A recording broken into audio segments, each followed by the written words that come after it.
Hi, how are you doing? My name is Rohit and I'll be breaking down the 47th match of this year's IPL, which saw the Kolkata Knight Riders take on the Delhi Capitals in the Eden Garden Stadium in Kolkata, and KKR was just all over Delhi from the start.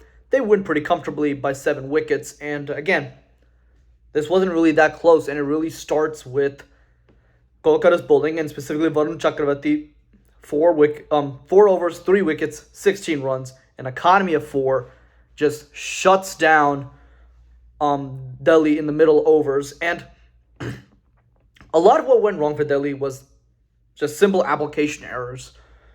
Yes, their normal strategy of being aggressive out front with Prithvi Shaw and Jake Fraser McGurk opening tends to work. Yes, Prithvi Shaw came back today. However, it doesn't really matter who the openers are. Delhi's MO this season has been to go hard in the power play, to go hard from the jump, and that's been the case for a lot of teams. But Delhi has been a bit more reliant on it than most. Yes, they have the back end hitting, but if those openers don't really get to a good start, they seem to struggle a little bit in the middle overs from what I've seen. Their bigger scores have come when the top order bats into the middle overs, which then sets a platform for the players behind them to come in and start swinging. But that didn't happen today. Delhi lost 3 wickets in the power play, and all 3 of those wickets came within 4 overs. And yes, they were going at around 10s in the power play, which, again, solid. But they were losing wickets as quickly as they were scoring runs. And nobody other than Kuldeep Yadav, Rishabh Pant, and Akshar Patel faced 20 or more balls. Everybody got out facing less than 20, other than those 3.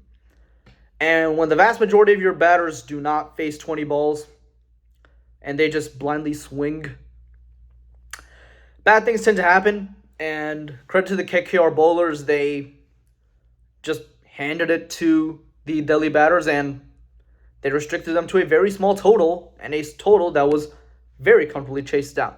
Delhi's restricted to 153.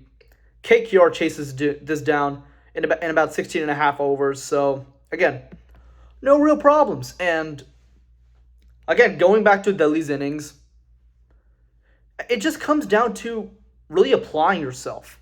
And none of the Delhi batters really did, which is unfortunate because, as KKR showed in the second innings, this was a good batting surface. If you applied yourself, you would have been fine. Someone in Delhi had to step up and just arrest the batting collapse and just say, hey, I'm not going to throw away my wicket. I'm just going to try and play simple cricketing shots. And Delhi even used their impact sub early just to get an extra batter in, and even that didn't help. Because again, nobody really applied themselves in that lineup. They all went out trying to do the same thing, which was just swing. When you keep swinging, either you're going to get good results, maybe get some extra runs on the board, or you're just going to just fall apart.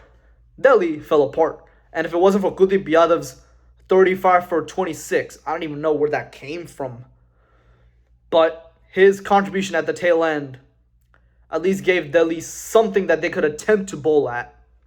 But if Delhi wanted to defend this, they had to take wickets, and Delhi did not take wickets. They did not take enough in due time.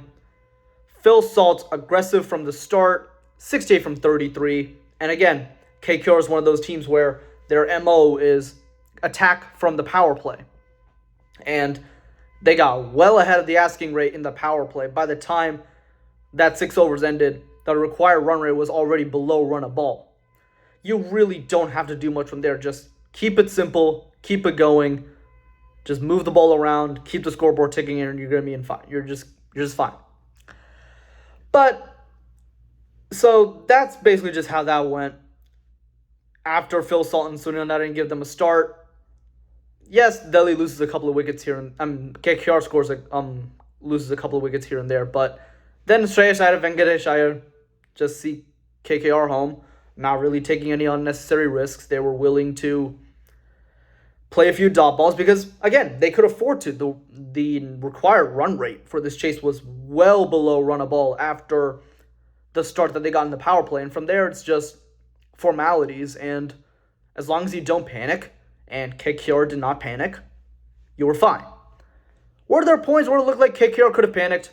Absolutely. But that's where experience comes into play, and that's something that, outside of Rishabh Pant, Akshay Patel, and Prithvi Shaw up top, Delhi's batting lacks experience. KKR's batting has that experience. Phil Salt and Sunil Narine have made the rounds in T20 leagues. Shreyas Iyer has a lot of international experience. Venkatesh Iyer has a few domestic seasons under his belt. So again, that experience is there. The Delhi team does not have that experience. And it's because of that experience that Shreyas Iyer and Venkatesh Iyer were both able to just keep calm, not really do anything stupid, and just see KKR home to victory. And that's how they won. Simple as that. And with this, Delhi, after playing 11 games, only has 10 points. And yes, they're part of the 10-point logjam, but they're the only team to have played 11 games so far, and now they can only get up to a maximum of 16. So even with big wins and good net run rate boosts, they're going to need some help, because all the other teams at 10 points or more, they've only played either 9 or 10 games, meaning they got a few games extra on Delhi to really get their points up there.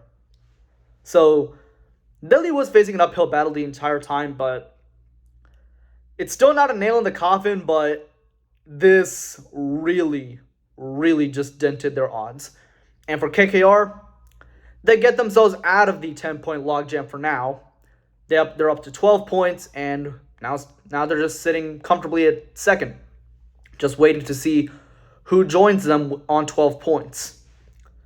So playoff implications are there, and it's just more so of KKR solidifies themselves firmly into the playoff race, whereas Delhi is slowly slipping out of it.